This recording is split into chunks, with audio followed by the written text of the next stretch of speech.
حضور قرآن پاک کی تلاوت کر رہے تھے تو اس تلاوت کی نا آواز گونجی، کہاں تک پہنچی؟ ابو جال بھی کسی جھاڑی میں چھپ کے حضور کا قرآن سننے لگا۔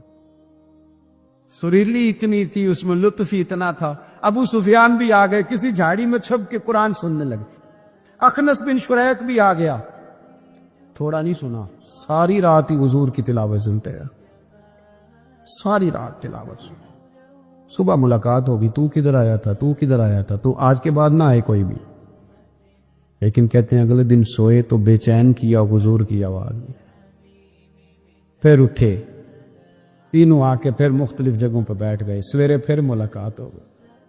آج کے بعد نہیں آنا، تو بھی نہ آنا، تو بھی نہ آنا، پر کہاں چین لینے دے حضور کی میٹھی آواز، کہاں چین لینے دے حضور کی میٹھی آواز۔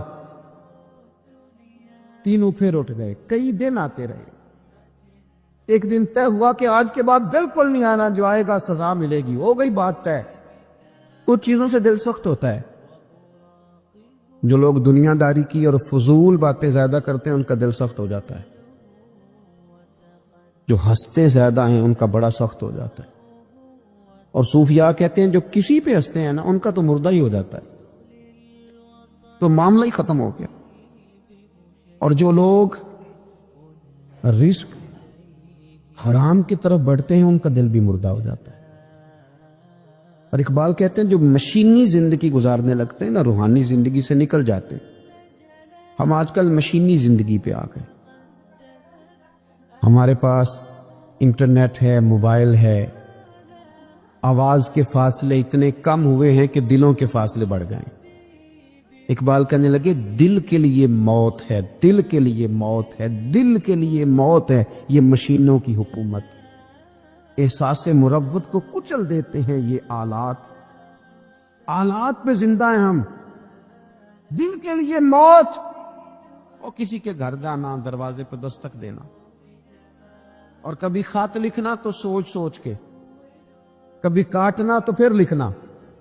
لفظ یہ اس کے شایان شان نہیں، یہ جملہ میں نے بدل دیا ہے، لیکن اب بے باکانہ گفتگو ہے، تو مجھے وائس کر دے، میں تجھے وائس کر دوں گا، حال ہی کوئی نہیں، تو کیا کوئی سوچے گا، کیا کوئی لکھے گا، کیا کوئی اس میں خوبصورتی کے رنگ بھرے گا؟ سخت ہو جاتے ہیں دل جب آپ مشینوں کی زندگی میں زندہ رہتے ہیں۔ دل نرم کیسے ہوتے ہیں؟ میرے نبی پاک نے فرمایا یتیم کے سر پہ ہاتھ پھیر، رب تیرا دل نرم کرے گا۔ اگر زنگ لگ جائے دل کو تو اللہ کا ذکر کر، قرآن پاک کی تلاوت کر، اللہ تیرے دل کو نرم کر دے گا۔ اور پھر فرمایا کہ اگر دل سخت ہو جائے تو موت کو یاد کر، تیرا دل نرم ہو جائے گا۔ اچھوں کی صحبت اختیار کریں تو دل نرم ہو جاتا ہے۔ قبروں کی زیارت کریں، جائیں کبھی اپنے شہر کے قبرستان میں، غور کریں کہ وہ چودھری صاحب لیٹے ہیں، یہ علامہ صاحب لیٹے ہیں، وہ فلاں بہت بڑے افسر لیٹے ہیں، وہ دیکھو وہ میرا عزیز لیٹا ہے۔ وہ ہارون رشید نے کہا حضرت داؤد تائی سے نصیحت کر دیں، تو فرمانے لگے باپ کدھر ہے تیرا؟ کہا حضور قبرستان میں، اماں قبرستان میں، دادا نانا بڑے بھائی سب قبرستان۔ فرمایا میں کیا نصیحت کروں؟ او پہ دس دیا نہیں قبران جنہ تے پھول پے، ادھروں کوئی بھی نہیں آمدہ، ادھروں لکھاں گئے، سہ سہ جوڑ سنگت دے ڈٹھے، سہ سہ جوڑ، 100 سال کی دوستی، سہ سہ سال سنگت دے ڈٹھے، او تکو آخر وتھاں پئیاں، اور جنہ بعد اسی پل نہیں سنجیندے، ایک پل نہیں سنجیندے، پھر وہ شکلاں بھی یاد نہ رہی ہیں۔ سہ سہ جوڑ کا یہ کوئی کم ہے دل کو نرم کرنے کے لیے؟ تیرے پاس موت کا تذکرہ، قبروں کی زیارت کو تھوڑی ہے؟ یہ چیزیں دل نرم کرتی ہیں، یاد نرم کرتی ہیں چیزیں دل۔ سختی طبیعتوں کی، مزاجوں کی سختی، دوسروں کے بارے میں ڈاٹے جذبات، ہمارے رویے ڈاٹے، ہماری طبیعتیں سخت۔ حضرت عبداللہ ابن مسعود رضی اللہ تعالیٰ عنہ نے ایک شخص کو جنازے کے موقع پہ ہنستا ہوا دیکھ لیا، فرمایا آج کے بعد تیرے ساتھ کلام نہیں کروں گا۔ جس کا جنازہ دیکھ کے بھی دل نرم نہیں ہوا اور قبرستان دیکھ کے بھی دل نرم نہیں ہوا، وہ تو سخت دل بندہ، سخت دل بندے سے دوستی کبھی نہیں رکھوں گا۔ میں تو درد دل والوں سے پیار کروں گا، تیرے ساتھ میں کلام نہیں کرتا۔ تو کس طرح کا شخص ہے بھائی جسے یہاں آ کے بھی ہنسی آ رہی ہے، مذاق سوچ رہا ہے؟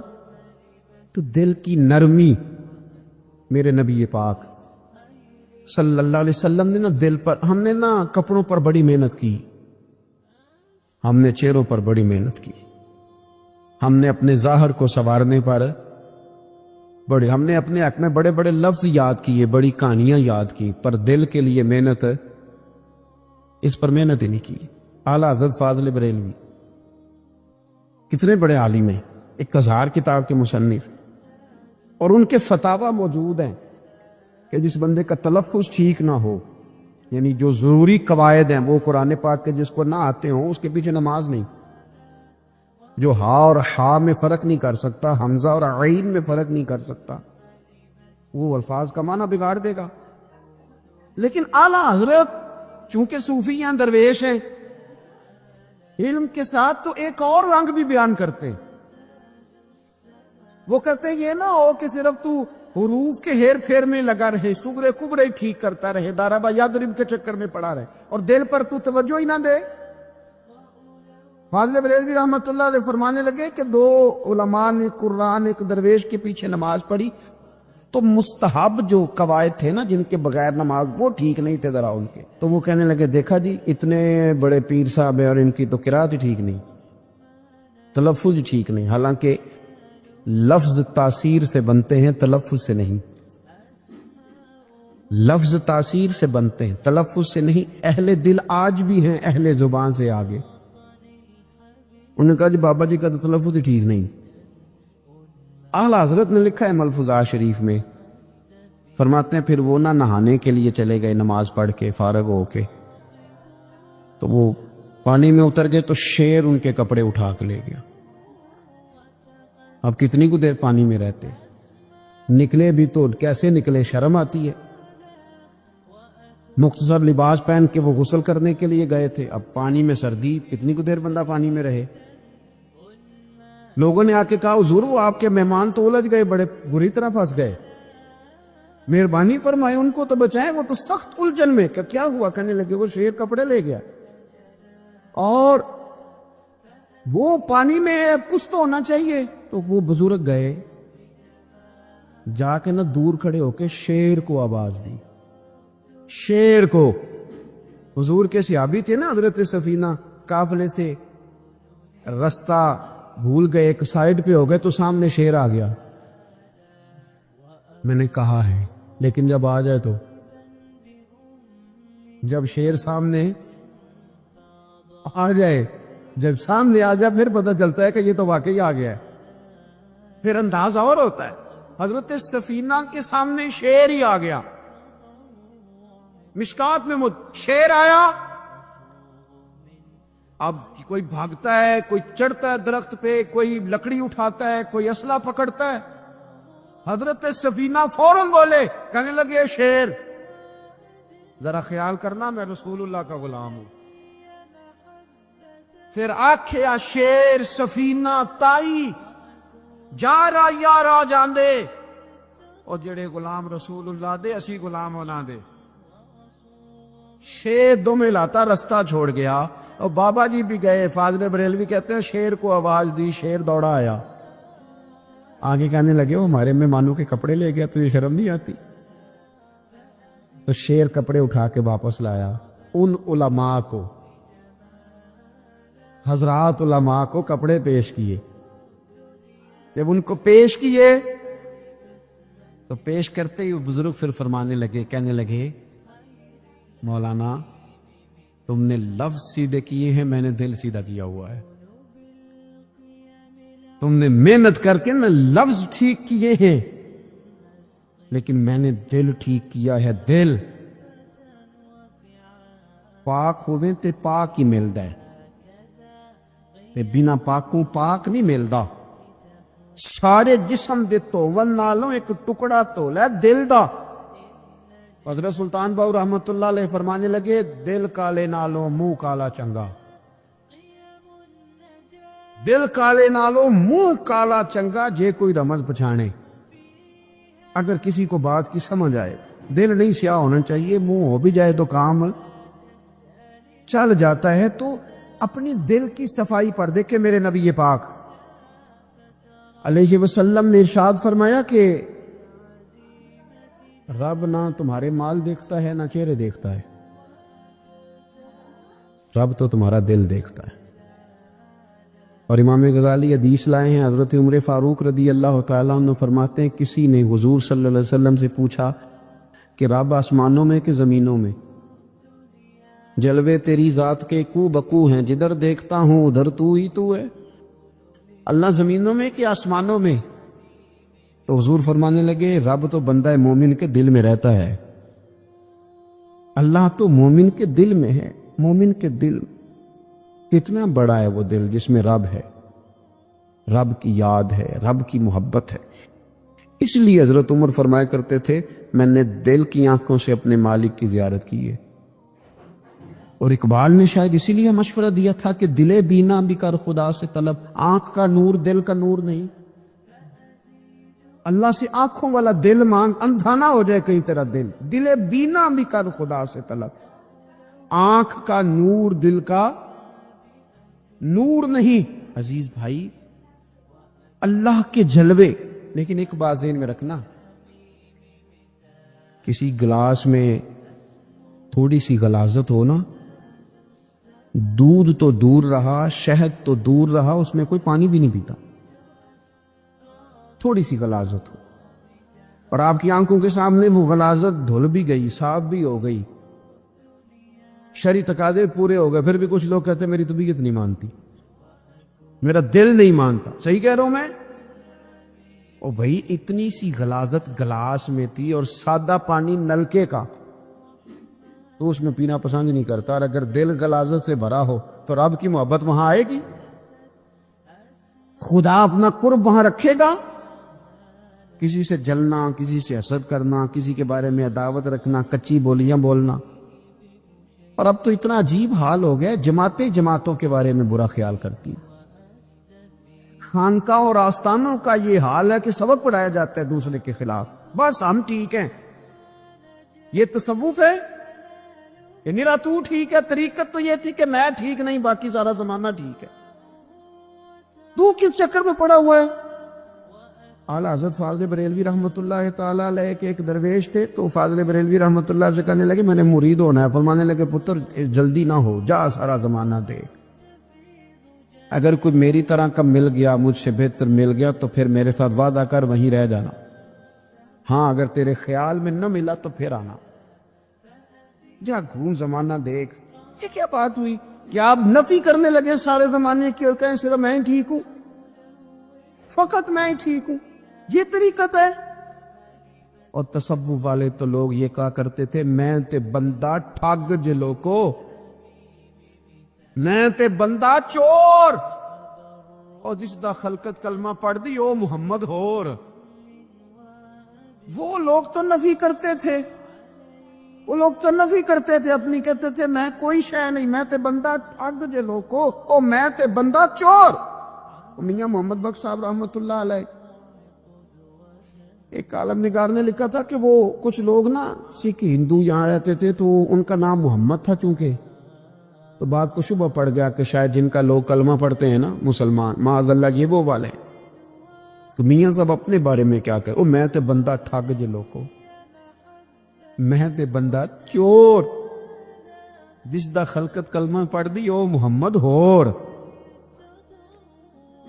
او میں تو ایک ٹھگ ہوں۔ حضرت میاں شیر محمد صاحب شرک پوری رحمت اللہ علیہ سرتاج ہیں اولیاء کے، پیر سید اسماعیل شاہ صاحب بخاری حضرت کرما والا شریف والے، وہ کہتے ہیں میں بیعت ہونے کے لیے جب شرک پور شریف آ رہا تھا تو رستے میں مجھے ایک بزرگ مل گئے، تو مجھے کہنے لگے کدھر جا رہے ہو؟ کون ہو؟ میں نے کہا میں سید ہوں اور میاں صاحب سے بیعت ہونے جا رہا ہوں۔ تو مجھے کہنے لگے وہ تو دنیا دار ہے، جیبوں میں ہاتھ ڈالتا ہے لوگوں کی، تو سید ہو کے ارائیں کے پیچھے کیا لینے جا رہا ہے؟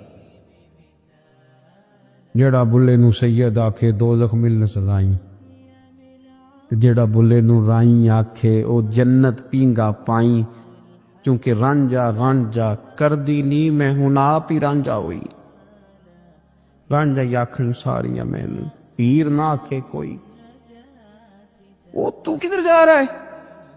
کہتے میں نے کہا بابا زیادہ باتیں نہ کر، ناراض ہو جاؤں گا۔ کہتے بابے نے کئی دفعہ راستے میں مجھے منع کیا، نہ جانا نہ جانا، فلانی جگہ چلا جا فلانی جگہ، لیکن میں چلا گیا۔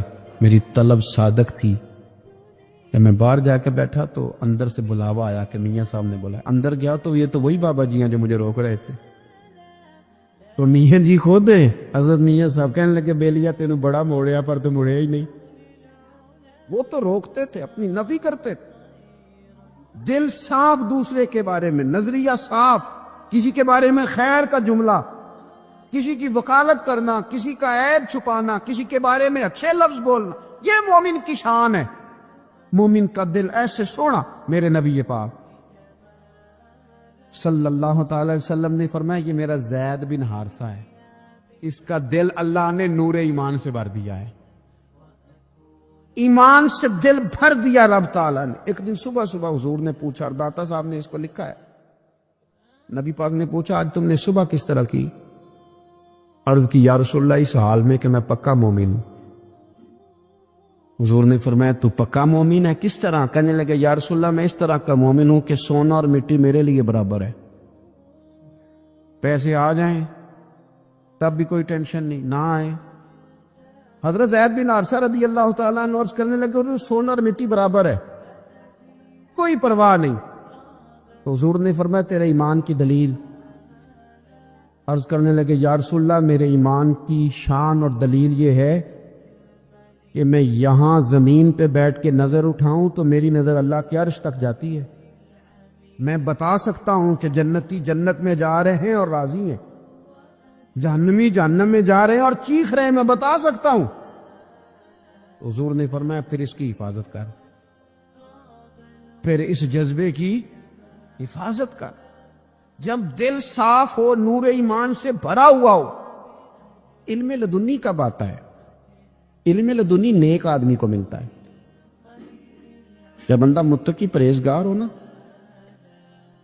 ناجائز نہ کھائے، ناجائز نہ دیکھے، ناجائز نہ بولے، تو پھر اللہ تعالیٰ اسے علم کا نور دیتا ہے۔ جو لوگ کہانیوں میں الجھ جاتے ہیں نا، زیادہ باتیں کرتے ہیں، زیادہ گھومتے ہیں، زیادہ سازشی عناصر کا شکار ہوتے ہیں، ان کے تو حافظے کمزور ہو جاتے ہیں، یاد ہی نہیں رہتا، باتیں اتنی کرتے ہیں پتہ نہیں سویرے کیا کہا تھا، دوپہر کو کیا کہہ رہے ہیں۔ جب انسان کا دائرہ کار تقوی والا ہو پھر اس پر علم کی روشنی کھلتی ہے، پھر دروازے کرم کے کھلتے ہیں، اپنے دائرے محدود کر لیے جائیں۔ سوچیں میں بڑے بڑے لوگ آپ کو زندگی میں ملیں گے، مشورے دیں گے، وہ جناب آپ کو پتہ ہی نہیں آپ کتنے بڑے ہیں، آپ فلانی جگہ کھڑے تھے، فلانے کے ساتھ ہنس رہے تھے، یہ آپ کو خراب کرنا چاہتے ہیں، کسی تکبر میں مبتلا کرنا چاہتے ہیں۔ آپ زمین پہ رہیں تاکہ زمین والوں سے رشتہ مضبوط رہے، دل کی صفائی، دل صاف ہو، کوئی حسد نہیں، کوئی کینہ نہیں۔ پتہ ہے سب سے بڑی بیماری کیا ہے بندے کی؟ خوفناک علامت کیا ہے دل کے بیمار ہونے کی؟ کہ کوئی بندہ بیماری میں ہے اور ادھر ایک بندہ اس کو دیکھ کے خوش ہو رہا ہے، کسی کو زوال آ گیا ہے، کاروبار ڈوب گیا ہے اور یہ دیکھ کے خوش ہو رہا ہے، مر گیا اس کا دل، مردہ ہے، اندر کوئی دل نہیں۔ آپ یعنی ایک بندہ رسوا ہو گیا اور یہ خوش ہو رہا ہے، دیکھا میں نے نہیں کہا تھا۔ جب کوئی کسی کی رسوائی، کمزوری اور کسی کے زوال پر راضی ہونے لگے تو پھر سمجھ لے کہ اس کا حال اتنا برا ہو گیا ہے کہ اب یہ اخلاقی طور پر مردہ زندگی گزار۔ ہمارا اب یہ حال ہے کہ ہم لوگوں کے دکھوں پر ہنسنے لگے، ہم کسی کے ہاں کوئی شخص تکلیف میں آتا ہے تو ہم اس کو کہکڑوں میں اڑاتے ہیں۔ یارو اللہ تبارک و تعالیٰ کے ساتھ انسان کا جو رشتہ ہے اس میں انسان کی کچھ کمزوریاں آڑے آتی ہیں، گناہ ہو جاتے ہیں، غلطیاں ہو جاتی ہیں۔ ان غلطیوں کے بعد اپنے رب کریم کے ساتھ اپنے تعلق کو مضبوط کرنے کے لیے اللہ رسول نے جو ہمیں وظیفہ دیا اس کو استغفار کہتے ہیں۔ استغفار ویسے اس کا لغوی معنی تو ڈھانپنا ہوتا ہے، یہ غفر سے بنا ہے، لیکن اس کے اصطلاحی معنی یہ ہے کہ جو گناہ انسان سے ماضی میں ہو جائیں ان سے معافی چاہنے کا نام استغفار ہے۔ کچھ لوگ توبہ اور استغفار کا لفظ اکٹھا بولتے ہیں، لیکن توبہ کا معنی ہوتا ہے آئندہ گناہ نہ کرنے کا وعدہ کرنا، اور استغفار کا معنی ہوتا ہے پچھلے گناہوں سے اللہ کے حضور معافی مانگنا۔ اگرچہ مفہوم کے لحاظ سے یہ ہم معنی ہی بنتے ہیں، لیکن ان کا جو اصطلاحی مفہوم ہے وہ یہ ہے کہ جب آپ پچھلے گناہوں سے معافی مانگ رہے ہوتے ہیں تو اس کو استغفار کہتے ہیں۔ اللہ تعالیٰ نے اس استغفار کو بڑا پسند فرمایا، بڑا پسند فرمایا، اور یہ استغفار کے جملے مالی کو اتنے پسند آئے کہ اللہ نے نبی پاک علیہ السلام کو بھی حکم دیا، کہا محبوب آپ بھی میری بارگاہ میں استغفار کریں۔ اگرچہ حضور کا استغفار اس معنی میں نہیں ہے، بلکہ نبی پاک کا استغفار تو بلندی درجات کا معاملہ ہے، کیونکہ استغفار خود ایک عبادت ہے۔ تو یہ عبادت کرنے کا اللہ نے اپنے محبوب کو بھی ارشاد فرمایا۔ جب فتح مکہ ہوئی تو فرمایا اذا جاء نصر اللہ والفتح، جب اللہ کی مدد آئی تو پھر فتح نصیب ہوئی۔ وَرَأَيْتَ النَّاسَ يَدْخُلُونَ فِي دِينِ اللَّهِ أَفْوَاجًا، تو پھر آپ دیکھیں گے لوگوں کو، لوگ فوجوں کی فوجیں دین میں داخل ہو رہے۔ لوگ پہلے ایک ایک دو دو کر کے آیا کرتے تھے، تو اب فوجوں کی فوجیں آ رہی ہیں، تو یا اللہ ہم کیا کریں؟ تو رب کریم نے فرمایا محبوب فَسَبِّحْ بِحَمْدِ رَبِّكَ وَاسْتَغْفِرْ، اپنے رب کے لیے حمد کرو، تسبیح پڑھو اور استغفار کرو۔ کیا کرو؟ استغفار، معافی مانگو، اس کے حضور آہذاری کرو، استغفار کرو۔ معنی یہ ہوا کہ جب تو غلطی ہو جائے پھر بھی استغفار کرو، جب اللہ زیادہ نعمتیں دے پھر بھی استغفار کرو۔ ہمارے ہاں یہ ہوتا ہے کہ جب تو کوئی نقصان ہوتا ہے تو وہ اللہ کی طرف سے ہوتا ہے، نقصان ہو جائے تو کہتے ہیں اللہ کی مرضی تھی، اور فائدہ ہو جائے تو کہتے ہیں میں نے محنت ہی بڑی کی تھی، میری جدوجہد بڑی تھی۔ ایک بچہ ایک دفعہ میرے پاس کہیں انٹرویو کے لیے جا رہا تھا، تو دعا کرانے آیا، کہنے لگا میں نے وہاں جانا ہے، دعا کیجیے گا اللہ تعالیٰ کامیابی دے۔ میں نے دعا کی، خوش اس کو پڑھنے کو بتایا، لیکن کامیاب نہ ہو سکا، لوٹ آیا۔ تو میں نے پوچھا کہ کیا بنا؟ کہنے لگا حضرت صاحب بس اللہ کی مرضی تھی، اللہ کی مرضی تھی۔ پھر ایک دفعہ گیا تو نہ کہا اللہ کی مرضی تھی، تیسری دفعہ گیا کامیاب ہو گیا۔ تو بھئی اب کیا بنا؟ کہنے لگا جی جب میں داخل ہوا تو اس نے جاتے ہی مجھ سے پوچھا سب سے پہلا سوال یہ کہ تمہیں جنرل نالج کی بھی کچھ معلومات ہے یا شعبے کے آدمی ہو؟ تو میں نے کہا جناب پوچھیے۔ تو انہوں نے پاکستان کا حدود اربع پوچھا تو میں نے فٹافٹ بتا دیا۔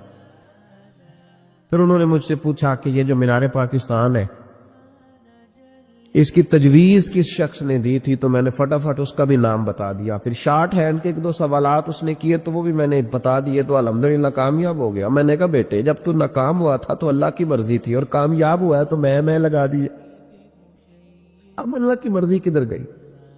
یہ اتنا بڑا نقص ہے انسانی فطرت کا، اتنی بڑی کمزوری ہے کہ معاذ اللہ تعالی ہم کمزوریاں قدرت کے کھاتے میں ڈال دیتے، اور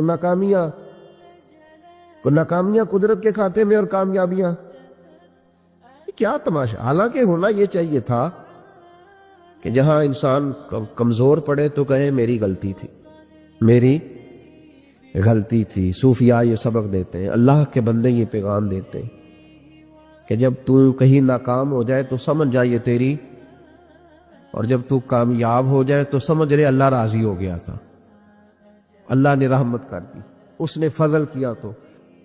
تو یاد رکھیں استغفار، کئی چیزوں پہ استغفار ہوتا ہے، کئی چیزوں پہ، اور استغفار کا نفع ملتا ہے۔ کیا نفع ملتا ہے؟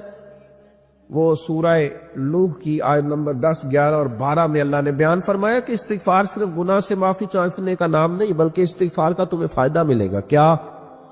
رب فرماتے ہیں فَقُلْ تُسْتَغْفِرُوا رَبَّكُمْ، جب حضرت نوح کی قوم قحط کا شکار ہو گئی، آزمائشیں آ گئیں، تو آ کے حضرت نوح سے کہنے لگے اب ہم کیا کریں؟ تو کیا کہا حضرت نوح نے؟ فرمایا فَقُلْ تُسْتَغْفِرُوا رَبَّكُمْ، آپ نے فرمایا اپنے رب سے استغفار کرو، اپنے رب سے۔ انہوں نے قحط کی بات کی، انہوں نے کہا کہ کھیتیاں اجڑ گئی ہیں، بارش نہیں ہو رہی، قحط کی بات کی۔ آپ نے کیا کہا؟ استغفار کرو، کیوں کہ انہو کان غفارا، بے شک اللہ بڑا ہی بخشنے والا۔ وہ کیا کرے گا؟ یرسل السماء علیکم مدرارا، وہ تم پر موسلا دار بارش برسائے گا. جب تم استغفار کرو گے تو اللہ موسلا دار بارش برسائے گا. وَيُمْدِدْكُمْ، اور وہ تمہاری مدد کرے گا.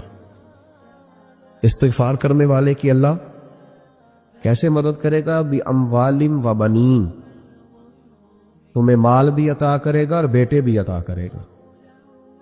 بارش بھی دے گا استغفار کرنے والے کو، اور مال اور اولاد سے اس کی مدد بھی کرے گا. وَيَجْعَلْ لَكُمْ جَنَّةٍ وَيَجْعَلْ لَكُمْ أَنْهَارًا، اللہ تمہیں جنت بھی عطا کرے گا اور تمہیں نہریں بھی عطا فرمائے گا. تمہارے لیے جنت بھی بنائے گا، انہار بھی بنائے گا. توبہ کا، استغفار کا تمہیں یہ فائدہ ملے گا. ایک استغفار، ہمارے بزرگوں نے وہ لکھا ہے کہ جب انسان کو اللہ نعمتیں دیتا ہے تو پھر رب کا حکم ہے کہ اس پر شکر بھی کرے. نعمتوں پر اللہ کا شکریہ نہ کرنے پر بھی استغفار کرنا چاہیے. کہ اللہ تو نے بڑا کچھ دیا تھا پر میں شکر ادا اس پر بھی. ہمارا تو اب یہ حال ہے کہ جو ہمارے پاس چیزیں ہیں وہ ہم کہتے ہیں یہ تو میرا حق تھا، لیکن جو نہیں وہ مجھے فٹافٹ ملنی چاہیے. مطلب اگر میرے پاس صحت ہے تو اس کو میں اپنا حق سمجھ لیتا ہوں کہ یہ تو میرا، یہ چونکہ ٹھیک ہے جی، یہ تو صحیح ہے، تندرستی ہے، یہ تو ٹھیک ہے، لیکن کار کوئی نہیں، وہ ذرا مل جانی چاہیے. اولاد تو میرے پاس ہے، وہ تو میرا حق تھا، میرا رائٹ تھا، معاذ اللہ وہ تو ہم نے حق بنا لیا. اور میرے پاس بنگلہ کوئی نہیں، وہ مجھے فٹافٹ مل جانا چاہیے. بھئی یہ کس طرح تیرا حق تھا؟ کس حساب سے؟ یعنی جو چیزیں ہیں ان کو سنبھالنے کی فکر نہیں ہے، اور جو نہیں ہے ان کے طلب کی فکر لگی ہوئی ہے. شکر نعمت کو محفوظ کر دیتا ہے، شکر نعمت کو محفوظ کر دیتا ہے، اور ناشکری نعمت کو لَئِن شَكَرْتُمْ لَأَزِيدَنَّكُمْ وَلَئِن كَفَرْتُمْ إِنَّ عَذَابِي لَشَدِيدٌ. اللہ فرماتے ہیں شکر کر، میں تیری نعمتوں میں اضافہ کر دوں گا، اور ناشکری کرے گا تو عذاب دوں گا. شکر نہیں نہ ہوتا، شکر نہیں ہوتا. دیکھیں نا، 100 روپے ابا جی نے دیا ایک بچے کو اور اس کو کہا کہ جا دکان سے کچھ چیز لے آ، تو وہ 100 روپیہ اس نے رستے میں جاتے کہیں پھاڑ دیا یا گوا دیا، تو اب وہ والد سے دوبارہ 100 مانگتا ہے. تو والد کہتا ہے کہ پہلے 100 کا تو نے کیا کیا؟ نہیں سمجھ آئی آپ کو میری بات؟ پہلے 100 کا کیا کیا؟ تو وہ کہے گا جی باپ میرا دل کرتا تو میں نے پھاڑ دیا. جوان بچہ ہے، سمجھدار ہے، 12-14 سال کا ہے. میری ابا میرا دل کیا تو میں نے پھاڑ دیا، ختم ہو گئی بات. تو ابا نیا 100 دے دے گا. سبحان اللہ، کتنے خوش ہو کے آپ کہہ رہے ہیں نہیں دے دینا سو. یہ کیسے ہو سکتا ہے بھائی؟ کروڑ پتی والد بھی ہو تو 100 کا نوٹ دوبارہ دیتا کیوں؟ بیٹا نہیں اس کا پیار نہیں، کیوں نہیں دے رہا؟ وہ کہتا تو نے میرے پہلے 100 کی قدر نہیں ڈالی، نیا تجھے کیسے مل جائے؟ تو نے خیال ہی نہیں کیا، تو نے جدوجہد ہی نہیں کی. تو نے حضرت مولا رومی نے مثال دی ہے. جناب رومی فرماتے ہیں کہ بغیر محنت کے لوگوں کو اللہ نے نعمتیں دی ہیں تو انہوں نے شکر ہی نہیں ادا کیا. اندھے سے پوچھ آنکھ کی قدر کیا ہے، پوچھ اندھے سے، پوچھ معذور سے کہ ٹانگوں پہ چلنا کتنی بڑی نعمت ہے. کبھی پوچھ اس سے جس کا مکان تو ایک کنال میں ہے پر رونے والا بچہ کوئی بھی نہیں. پوچھ اس سے جس کی جیبیں دولتوں سے بھری ہوئی ہے پر کوئی نہیں کہتا کہ ابا 10 روپے دینا. پوچھ یہ کتنی بڑی تکلیف ہے. حضرت رومی نے لکھا ہے، وہ فرماتے ہیں کہ ایک والد تھا، اس نے بڑی دولت کمائی تھی تو اس کا بیٹا بے دریغی اڑاتا رہتا تھا. کبھی ادھر پیسے بگا دیے، کمائے نہیں تھے نا، محنت نہیں نہ کی تھی، کمائے نہیں تھے. والد بڑا سمجھاتا تھا پر سمجھ نہیں آتی تھی. لیکن اس کے ابا کے ذہن میں ایک بات آئی، وہ کہنے لگا بیٹے یار میں کنگال ہو گیا ہوں، اچانک حالات خراب ہو گئے، ایک آنا مجھے چاہیے، دوائی خریدنی ہے، کہیں سے لے کے آؤ. اس نے کہا ابا مسئلہ ہی کوئی نہیں، یار ہی بڑے ہیں، بہت سارے لوگوں کے ساتھ رات میں جاتا ہوں روٹی کھانے ہوٹل میں، کئی ہیں جو میرا انتظار کر رہے ہوتے ہیں، فیس بک والے اور جناب وہ سیلفی والے بڑے سارے ہیں جو کہتے ہیں تیرے بغیر گزارا ہی نہیں. بڑے ہیں جو روز سویرے اٹھ کے پہلے مجھے السلام علیکم کا میسج کرتے ہیں، پھر اس کے بعد کسی اور سے. بڑے ہیں، کوئی مسئلہ ہی نہیں. ایک کے پاس گیا، ایک آنا چاہیے، اس نے دے دیا، لا کے ابا کو دیا. تو ابا گھر کے اندر جو امیر لوگ ہوتے تھے گھر میں کنواں کھدوا لیتے تھے. ابا کنویں کے کنارے بیٹھا تھا، جب بیٹے نے آنا لا کے رکھا تو اس نے پانی میں پھینک دیا۔ اگلی صبح پھر کہا بیٹے ایک آنے کی ضرورت ہے، دوا خریدنی ہے۔ اس نے کہا مل جائے گا۔ 2 4 5 دوست ابھی ہیں بڑے مالدار، ان سے جا کے کہا، ایک سے آنا لایا، ابے نے پھر پھینک دیا، تیسرے دن بھی پھینک دیا، چوتھے دن بھی، یار اب ختم ہو گئے۔ کچھ آہستہ آہستہ دوستوں کو پتہ چل گیا کہ کنگال ہو گیا ہے، خبر پھیل جاتی ہے نا، اب بھوکا ہو گیا ہے۔ اب آہستہ آہستہ موبائل بند ہونے لگے، آہستہ آہستہ جو ہے وہ نمبر بلاک ہونے لگا، حالات بگڑ گئے۔ اب جب اسے پتا تھا کہ یار تو اب دروازہ کھٹکھٹاتا ہوں تو کہتے ہیں کہ اسے کہہ دو میں گھر نہیں، ابا نے تو آنا مانگنا ہے، اور میں بے دریغ دولت ابا کی اڑاتا رہا ہوں، اب یہ بھی نہیں کہہ سکتا کہ مجھے دیتا کوئی نہیں۔ شہر سے باہر نکل گیا، سارا دن مزدوری کی، جد و جہد کی، کبھی کام کیا نہیں تھا، ہاتھوں پہ چھالے پڑ گئے۔ بڑا مشکل ہوتا ہے جن لوگوں نے کام نہ کیا ہو، انہیں کرنا پڑ جائے تو تکلیف کا شکار ہو کے ایک آنا کمایا، شام کو لا کے والد کی ہتھیلی پہ رکھا تو اس نے پھینکا نا جب کنویں میں تو چیخ پڑا، کہنے لگا ابا جی آپ سیاڑے بیاڑے بندے ہیں، روز پیسے لا کے دیتا ہوں، کنویں پھینک دیتے ہو، کوئی کرنے والی بات کرو، نہیں دوائی کھانی تو نہ کھاؤ، ضائع کیوں کرتے؟ تو بیٹے کو باپ نے تھپکی دے کے بٹھا لیا، اس نے کہا بیٹا میں نے پہلے دن تو نہیں پھینکا، تو 7واں دن میں روز پھینکتا ہوں، آج تیری چیخیں کیوں نکلی؟ کہنے لگا ابا پہلے ادھار کے تھے آج مزدوری کے ہیں۔ نہیں سمجھ آئی بات؟ پہلے بولیے، اور آج میری محنت ہے، مزدوری ہے، جد و جہد ہے۔ تو والد کہنے لگا بیٹے یہی میں تجھے سمجھانا چاہتا تھا، وہ میرے بھی محنت کے ہے جو تجھ روز یاروں کو کھلاتا ہے، میں نے بڑی جد و جہد سے جمع کی ہے، میں کنگال نہیں ہوا، صرف تجھے سمجھانا تھا۔ او بھائی یہ آنکھیں تیری محنت کی نہیں نا، اس لیے تو شکر نہیں ادا کرتا، یہ وجود، یہ ٹانگیں، یہ شعور، یہ تیری جد و جہد کا نہیں، جو عقل کی دولت اللہ نے دی ہے نا، یہ تیری محنت کی نہیں۔ اگر محنت کی ہوتی تو سجدے میں پڑا رہتا، تو خیال کرتا اللہ نے آنکھیں دی ہیں قرآن دیکھنے کے لیے، جب کوئی کسی گندی چیز کو دیکھتا ہے تو ناشکری کرتا ہے، جب غلط طرف اٹھاتا ہے یہ چیزیں تو ناشکری کرتا ہے۔ صاحبو یاد رکھنا اور اس پر ضرور غور کرنا کہ جب نعمتوں کا شکر ادا نہ کیا جائے تو پھر ہمیں استغفار کا حکم دیا گیا، پھر کیا کرنا ہے ہم نے؟ استغفار کہ یا اللہ ہم تیری نعمتوں کا شکر ادا نہیں کر سکے تو ہمیں معاف فرما، تو ہم سے درگزر فرما، معاف فرما۔ ایک استغفار اس بات کا کہ دیکھیں نا، یہ رسول پاک علیہ السلام کا فرمان، یہ حدیث امام رازی نے لکھی ہے، اور نبی پاک کی فرمان کے لحاظ سے جو چیز ہمارے سامنے ہے نا، اس پر ہماری آنکھیں بھی کھل جانی چاہیے، دل بھی کھل جانا چاہیے، کہ کوئی خاص ہی بات تھی جو حضور نے بیان فرمائی صلی اللہ علیہ وسلم۔ سرکار دو عالم علیہ السلام نے فرمایا ایک آدمی نے 500 سال بغیر ریاکاری کے اللہ کی عبادت کی۔ کتنے سال؟ 5 سال نہیں ہوتی بغیر ریاکاری کی۔ تہجد پڑھنے والا جب تک 6 لوگوں کو بتا رہا نہ دے تہجد پڑھی ہے، اتنی دیر تو تہجد آگے بڑھتی نہیں، کم از کم 6 بندوں کو پتا ہونے چاہیے۔ اور میرے جیسے حاجی نمازیوں کا تو دل کرتا ہے کہ وظیفے پہ بندہ رکھا جائے جو تعریفیں کرے صبح و شام، قاضی صاحب کی کیا بات ہے، حضرت صاحب کی وظیفہ دیں گے اس کو مہینے کا، وہ تعریف کرے کھول کے کہ آپ کی بڑی بات۔ یہ مرض ہے، تعریف سننا نا یہ بیماری ہے، اس نے جھوٹ کو جنم دیا ہے، بہت بڑا مرض ہے۔ حضرت سعدی نے اس پر بہت بڑے مقالہ جات لکھے اور فرماتے ہیں یہ مرض کچھ لوگوں میں بہت زیادہ ہوتا ہے۔ ایک امیروں میں، امیر لوگ ناراض نہ ہو جائے پر انہوں نے کہا ہے تو کوئی حکمت ہوگی نا، امیروں میں تعریف سننے کا مرض بہت زیادہ ہوتا ہے۔ فرماتے ہیں ایک بادشاہوں میں اور تیسرا عورتوں میں، ان میں یہ بیماری بہت زیادہ ہوتی ہے۔ امام غزالی رحمۃ اللہ علیہ وصال کر گئے۔ ایک آدمی آپ سے بڑی محبت کرتا تھا، وہ کہتا مجھے امام صاحب خواب میں ملے، تو میں نے کہا حضور انتقال کے بعد آپ پہ کیا گزری؟ تو فرمانے لگے میں نے اپنے رب کو بڑا ہی کریم پایا ہے، میں نے اپنے مالک کو بڑا ہی مہربان پایا ہے، وہ بڑا معاف کرنے والا ہے۔ تو فرمانے لگے میں نے عرض کی کہ حضور آپ نے دین کی نوکری بڑی کی، خدمت بڑی کی، کتابیں لکھی، درس، تدریس، واعظ، نصیحت، تبلیغ، بڑا کچھ کیا، اس سبب سے اللہ نے آپ کو معاف کیا۔ تو امام غزالی فرمانے لگے نہیں بھائی، سبب تو کوئی اور چیز بنی ہے۔ وہ کیا؟ تو امام صاحب فرمانے لگے میں ایک دن تحریر لکھ رہا تھا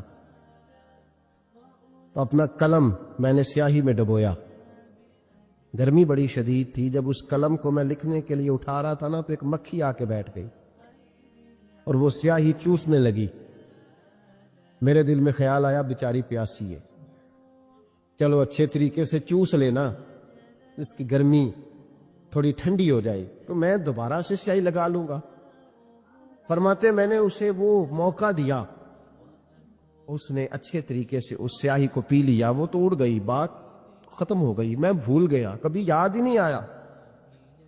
فرماتے ہیں جب میرا حساب ہونے لگا تو مالک کولین نے پوچھا غزالی وہ جو مکھی پہ رحم کیا تھا تو تیرا اس سے کیا لالچ تھا؟ کیا لالچ تھا؟ نہ تو اس کا کوئی ووٹ بینک تھا، نہ تیرے کام آ سکتی تھی، نہ وہ کوئی ڈیوٹی کر سکتی تھی، نہ تیرے کوئی وہ تیری تعریف کر سکتی، اس بے زبان سے کیا لالچ تھا؟ کیوں موقع دیا؟ تو امام غزالی فرمانے لگے مولا تیری مخلوق سمجھ کے، اللہ تیری مخلوق سمجھ کے۔ تو رب کریم نے فرمایا تو میری مخلوق پہ رحم کرے تو میں تیرے اوپر رحم نہ کروں؟ کھول دو جنت کے دروازے، میں نے غزالی کو بے حساب جنت عطا فرما دی۔ بھائی شرط یہ ہے کہ تو دیکھ تو صحیح، کبھی تو نے رحم کھایا ہے؟ تو نے کبھی توجہ کی ہے؟ ہمارے دائیں بائیں اتنے زیادہ دکھ نہیں جتنے زیادہ ہم لوگ ہیں، اتنے دکھ نہیں جتنے ہم ہیں۔ اگر تھوڑا سا غور کر، آپ یقین کریں ہماری گفتگو ہماری ذات سے شروع ہوتی ہے اور ختم بھی ہماری ذات پر ہی ہوتی ہے۔ او بھائی تو صرف اپنے آپ کو سجانے سنوارنے جو میرے ذہن میں آیا، اور یہ جو ہمارے تعلقات ہیں نا دنیا میں، یہ بھی ہم نے اپنی ذات کے لیے رکھے ہوئے۔ یہاں تو سلام اس سے لوگ لیتے ہیں جس سے کوئی کام پڑتا ہے، یہاں تو 2 4 5 رشتے اس لیے رکھے ہوئے ہیں کہ کبھی کوئی مصیبت آ گئی تو کام آئیں۔ کچھ تعلقات اس لیے تو غریب کو دوست بھی نہیں ملتا، اس لیے کہ اس سے کسی کو کام کیا پڑے گا۔ لوگوں نے شناسائی بھی ان لوگوں سے رکھی ہوئی ہے جن سے کچھ نہ کچھ ان کے ذاتی مفادات ہو۔ بس دل نرم ہوتا ہے نا، انسان کا دل نرم ہوتا ہے، تو وہ یہ نہ سمجھے کہ ایک آدمی کا دل نرم ہوا ہے، وہ سمجھے کہ پورے معاشرے پہ اللہ مہربان ہو گئے۔ اسلام کے اندر اجر و ثواب 2 طرح کا ہے، ایک بہتر ہے ایک بہترین ہے۔ آپ نے کسی سے قرض لینا ہو تو اس کو مہلت دینا بہتر ہے اور معاف کر دینا بہترین ہے۔ کسی شخص نے آپ کے ساتھ زیادتی کی ہو تو اتنی ہی زیادتی اس کے ساتھ کر لینا جائز ہے، لیکن اسے معاف کر دینا یہ بہترین ہے۔ تو فرمایا وہ پہلے کان لگا کے سنتے ہیں، پھر بہترین بات کی پیروی کرتے ہیں، ان میں سے جو زیادہ اچھی چیز ہے اس کے مطابق عمل کرتے ہیں۔ اولئک الذین ھداھم اللہ، یہی لوگ ہیں جنہیں اللہ نے ہدایت عطا فرمائی ہے۔ وَأُولَئِکَ هُمْ أُولُو الْأَلْبَابِ، اور فرمایا یہ لوگ عقل والے ہیں، یہی ہیں جنہیں اللہ نے ہدایت دی اور یہ صاحبان عقل ہیں۔ ایک دنیا کے اندر عقل وہ ہے جس کا لوگ بہت زیادہ استعمال کرتے ہیں، تو وہ عقل انہیں بعض اوقات گمراہی کی جانب لے جاتی ہے۔ اس عقل کی بات بھی اقبال نے کہی ہے، فرماتے ہیں کہ عقل عیار ہے، 100 بھیس بنا لیتی ہے۔ اس کے لیے عیار کا لفظ کہا، اور دوسرا پہلو دیکھیے عیار کے مقابلے میں لفظ کیا کہا۔ عقل عیار ہے، 100 بھیس بنا لیتی ہے، عشق بیچارہ۔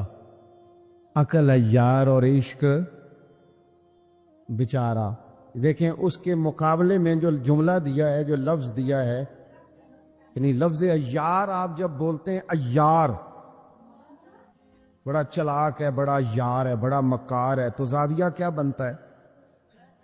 اور جب آپ بیچارہ بولتے ہیں تو وہ بیچارہ. اب زاویہ دیکھیے کیا کھینچا، کہنے لگے عقل عیار ہے، 100 بھیس بنا لیتی ہے، عشق بیچارہ نہ ملا ہے نہ زاہد نہ حکیم، یہ کچھ بھی نہیں، یہ بیچارہ کچھ بھی نہیں، بیچارہ جو ہوا. تو عقل کی طرف تو قرآن و سنت نے توجہ دلائی ہے، لیکن عقل سے مراد ہے فہم ہو، فراست ہو، حلم ہو، بردباری ہو، عاجزی ہو، غور فکر کرنے کا مزاج ہو، کسی چیز کو پورے شعور کے ساتھ بندہ قبول کرے. آج کل جن چیزوں کو لوگ عقل سمجھتے ہیں نا، وہ عقل نہیں ہے، وہ چالاکی ہے. آج کل لوگ عقل مند نہیں ہے، چالاک ہیں. چالاکی اور چیز کا نام ہے، تیز تراری اور چیز کا نام ہے، عقل مند ہونا اور چیز کا نام ہے. یہ جو شطرنج کے ہیر پھیر سے لوگ دنیا چلاتے ہیں، یہ عقل مند نہیں ہوتے، یہ چالاک ہوتے ہیں. ہمارے ہاں ڈھیر سارے لوگ اپنی زندگی، اپنا گھر، اپنا کاروبار چالاکی سے چلاتے ہیں. چالاکیاں لمبی نہیں چلتی، ان کے پول کھل جاتے ہیں. تیزیاں لمبی نہیں چلتی، جلدی مکر واضح ہو جاتے ہیں. چالاک آدمی کے دوست نہیں ہوتے. آپ کسی کے ساتھ سیاست کے ساتھ زندگی گزار رہے ہیں تو وہ بھی آپ کے ساتھ سیاست ہی کر رہا ہے. جب آپ فہم کے ساتھ چلتے ہیں، فراست کے ساتھ. اب عقل کیا ہے؟ نبی پاک صلی اللہ تعالی علیہ وسلم نے فرمایا، کسی نے پوچھا یا رسول اللہ صلی اللہ علیہ وسلم بہترین مومن کون ہوتا ہے؟ تو نبی پاک علیہ الصلوۃ والسلام نے فرمایا جس کا اخلاق زیادہ اچھا ہو. تو یا رسول اللہ عقل مند کون ہوتا ہے؟ تو نبی پاک علیہ السلام نے فرمایا عقل مند وہ ہوتا ہے جو موت کو کثرت سے یاد کرے اور اپنی آخرت کی تیاری کرے. یہ عقل ہے، یہ شعور ہے. لیکن وہ چالاکی کے ساتھ دنیا داری میں بڑا اپنا نام بنا لے، بڑے پیسے جمع کر لے، بڑا جناب گھروندہ تیار کر لے، تو یہ چالاک ہے، عقل مند نہیں. فہم والے بنے، شعور والے بنے، اپنی زندگی فہم کے ساتھ گزاریں. آپ اپنے شعور کی بلندی کی طرف بڑھیں، اپنے بچوں کو تیز نہ کریں، چالاک نہ کریں. ایک درویش سے میری ملاقات ہوئی تو وہ بڑے بھولے بھالے تھے، ان کے بچے بھی بھولے بھالے تھے. تو میں نے سارے خاندان میں سب بھولے بھالے لوگ دیکھے، تو میں نے ان سے کہا کہ یہ کیا ماجرا ہے؟ تو کہنے لگے ہمارے دادا جی نے دعا کی تھی کہ یا اللہ میرے بچے چالاک نہ ہوں، یہ شاطر نہ ہوں، تیزیاں نہ کرنی آتی، یہ بھولے ہوں، درویش ہوں، سادہ ہوں. اولاد شعور تیز تراک ہو جائے نا، چالاک شاطر ہو جائیں، تو وہ تو ماں باپ کو بھی روز کوئی نہ کوئی کہانی سناتے ہیں، وہ تو اپنے دائیں بائیں بھی کوئی نہ کوئی نیا قصہ ہی بیان کرتے ہیں. عقل مند بنے، شعور والا انہیں بنائیں، انہیں اچھے برے کی تمیز سکھائیں. یعنی شعور، چلاک آدمی تو حلال حرام کی پرواہ نہیں کرتا، بس وہ دیکھتا ہے میں نے پارٹی کو قابو کیسے کرنا ہے. لیکن عقل مند وہ ہوتا ہے جو دیکھے کہ یہ میرے لیے جائز ہے کہ ناجائز ہے، محنت سے کام کرے، شعور سے کام کرے، لیکن لقمہ حرام کبھی اپنے گھر داخل نہ ہونے دے. یہ شعور ہے، یہ بلندی ہے. یعنی شعور یہ ہے کہ اسے پتا چلے کہ یہ حق میرا ہے، یہ میرے بھائی کا ہے، یہ حق میرا ہے، یہ میرے ملازم کا ہے، یہ حق میرا ہے، یہ میرے پڑوسی کا. یہ شعور ہے. اور چالاکی کیا ہے؟ کہ وہ تیزی دکھائے اور سب کا مال ہڑپ کر کے اپنے گھر لے آئے اور کسی کو پتہ بھی نہ چلنا دے. یہ چالاکی ہے. چالاک نہ بنے، باشعور بنے، فہم والے بنے. میرے نبی پاک صلی اللہ تعالیٰ علیہ وسلم پر اللہ تعالیٰ نے جو قرآن مجید کتاب نازل کی تو 300 کے لگ بھگ آیات قرآن پاک میں ایسی ہیں جن کا زیادہ مطالعہ ہے، وہ زیادہ جمع کر لیں گے۔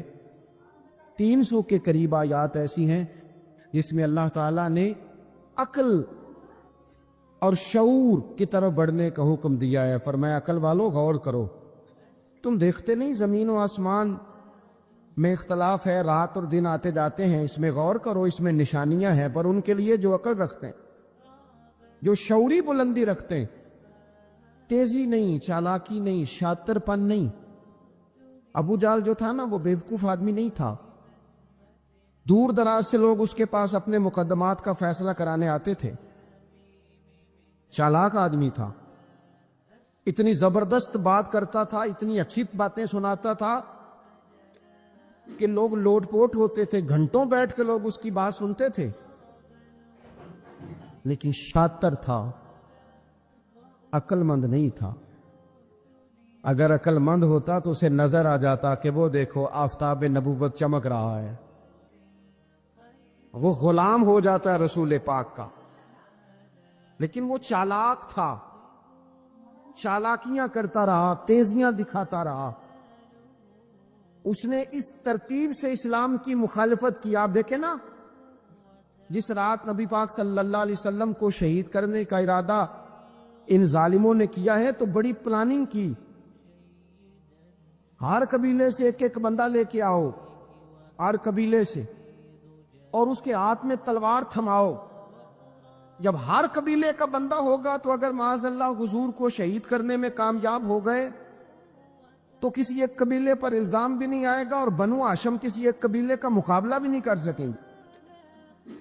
اس چالاکی سے، یہ کبھی لوگوں کی سمجھ میں باتیں نہیں آتی تھی پر چالاک تھے، اس چالاکی سے یہ دین کی مخالفت کرتے تھے، یہ تیزی دکھا کے مخالفت کرتے تھے، اور جناب صدیق اکبر دفاع کی کوششیں کرتے تھے۔ وہ شعور کے ساتھ، فہم کے ساتھ انہوں نے بھی انداز اختیار کیا نا، انہوں نے چالاکی کی کہ ہر قبیلے سے ایک ایک بندہ، وہ تو اللہ کی حکمت تھی کہ سرکار نے ایک مٹھی میں پکڑ کے مٹی پھینکی تو ان کی آنکھوں کے آگے اللہ تبارک و تعالیٰ نے پردے ڈال دیے، لیکن اس کے مقابلے میں حضرت صدیق اکبر فہم و فراست کا، شعور کا وہ مظاہرہ کر رہے ہیں۔ وہ کیسا بندوبست کرتے ہیں؟ کہتے ہیں اپنے غلام سے کہ 2 اونٹنیاں موٹی تازی، ان کو تم نے لے کے غار کے اس جانب آ جانا ہے۔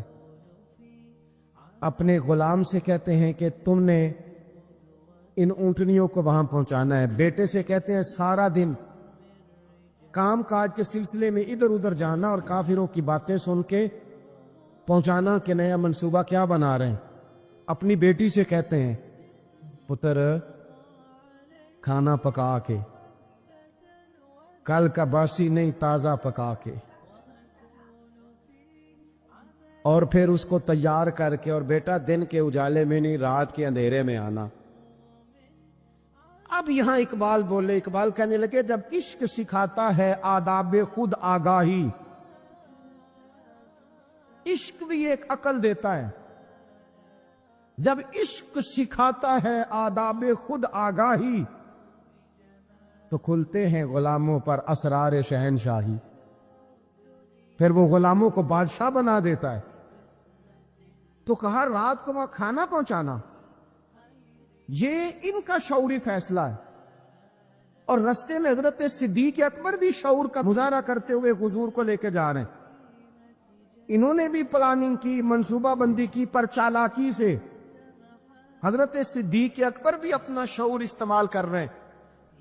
رستے میں ایک شخص ملتا ہے جناب صدیق اکبر کو، یہ شعور ہے، یہ فہم ہے، یہ فراست ہے۔ ایک شخص رستے میں ملتا ہے۔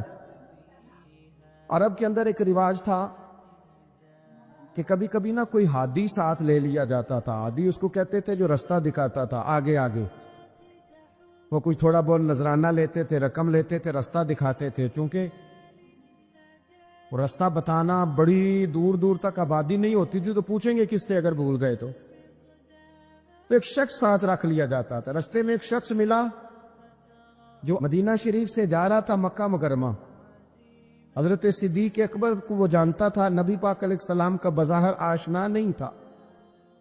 حضرت ابوبکر صدیق سے پوچھتا یہ کون ہے؟ اب حضرت صدیق اکبر کا شعور دیکھو، وہاں شعور اسلام کی مخالفت میں چالاکی استعمال ہو رہی، یہاں شعور دفاعی اسلام میں استعمال ہو رہا ہے۔ یہ فہم ہے، یہ عقل ہے۔ حضرت صدیق اکبر رضی اللہ تعالیٰ عنہ فوراً سوچنے لگے، فرمانے لگے اگر حضور کا نام بتا دیا یہ تو جاتے ہی فوراً ان کو بتائے گا کہ میں نے نبی پاک کو جاتے دیکھا ہے۔ وہ کہنے لگے کون ہے؟ آپ سوچ میں پڑ گئے یہ کون ہے؟ تو حضرت صدیق اکبر نظریں جھکا کے، ہاتھ باندھ کے حضور کی طرف چہرہ موڑ کے کہنے لگے یہ میرے ہادی ہیں، یہ مجھے رستہ دکھاتے ہیں۔ اب وہ کچے مزاج کا تھا نا، وہ سمجھا مکے سے مدینے کا رستہ دکھاتے۔ حضرت صدیق اکبر بتا رہے تھے کہ مجھے جنت کا رستہ دکھاتے ہیں، رب کی معرفت کا رستہ دکھاتے ہیں۔ یہ بھی شعور ہے جب عشق سکھاتا ہے۔ آداب خود آگاہی، پھر کھلتے ہیں غلاموں پر اسرار شہنشاہی۔ عطار ہو، رومی ہو، رازی ہو، غزالی ہو، کچھ ہاتھ نہیں آتا بے آہ و سحرگاہی۔ عزیز بھائی، آپ اپنا شعور اگر صحیح جگہ استعمال کریں تو فہم بن جائے گا، فراست بن جائے گا، فائدہ مند ہو جائے گا، لیکن نہیں، چالاکی کی طرف لوگ بڑھنے لگے، پتے پھینکنے لگے، کہانیاں سنانے لگے۔ کون سا ایشو ہے جس کو آج اٹھایا جائے؟ کون سی بات ہے جس کا پراپوگنڈا کر کے اپنے آپ کو مشہور کیا جائے؟ کیا ہے جو سوسائٹی میں پھینکی جائے بات تو لوگ توجہ کریں گے ہماری سیاسی جماعت کی طرف؟ کیا اس طرح کا ماحول بنایا جائے؟ کس طرح کر کے پیچ و تاب کیا جائے؟ کس طرح کر کے لوگ توڑے جائیں؟ کس طرح بنائے جائیں؟ نہیں، اس طرح لوگ کمزور ہو جاتے ہیں، اس طرح شعور نہیں رہتا قوموں کے پاس۔ میرے نبی پاک صلی اللہ علیہ وسلم کے پاس عبد القیس کا وفد آیا تھا، تو جو عبد القیس ان کا سردار تھا، نبی پاک صلی اللہ تعالی علیہ وسلم کی خدمت میں جب وہ حاضر ہوئے، لاؤبالی فیصلے نہ کریں، فیصلے زندگی میں سوچ کے کریں۔ آپ کسی بھی چیز کے سربراہ ہیں، آپ مسجد کے صدر ہیں یا قبیلے والے آپ سے فیصلہ کراتے ہیں، یا کسی جماعت کو لیڈ کرتے ہیں، یا خاندان والے آپ کو بڑا سمجھتے ہیں، یا کوئی آدمی آپ کو دینی تعارف سے پہچانتا ہے، تو فہم کے ساتھ، دانائی کے ساتھ، حکمت کے ساتھ آپ اس کو لے کے چلیں۔ نبی پاک صلی اللہ تعالی علیہ وسلم نے وفد عبد القیس کے سربراہ سے کہا تھا کہ تمہارے اندر دو خصلتیں ہیں، دو عادتیں تمہارے اندر ایسی ہیں جنہیں اللہ بڑا ہی پسند کرتا ہے۔ یا رسول اللہ کون کون سی؟ فرمایا ایک تو تم عقل والے ہو، اور دوسرا بردبار ہو، حلم والے ہو۔ تم جذباتی فیصلے نہیں کرتے، تمہارے اندر بردباری ہے، ٹھہراؤ ہے۔ یہ دو باتیں، تمہاری سمجھداری اور تمہارا ٹھہراؤ، یہ اللہ کو بڑا ہی پسند ہے۔ بڑی جذباتی باتیں لوگ کرتے ہیں، بڑا گھروں کے اندر ماحول خوفناک ہو جاتا ہے، قبیلوں میں ماحول خوفناک ہو جاتا ہے، جماعتوں میں خوفناک ہو جاتا ہے۔ بڑے شعور کے ساتھ مسلمان کو آگے بڑھنے کی ضرورت ہے۔ یہ جو مسلمانوں نے فتح یابی حاصل کی ہے نا بڑی ساری جگہوں پہ، اللہ تبارک و تعالیٰ نے مسلمانوں کو کامیابیاں دیں۔ مسلمان اپنی تعداد کی قلت کے باوجود، اسلحے کی قلت کے باوجود بڑی جگہوں پہ کامیاب رہے۔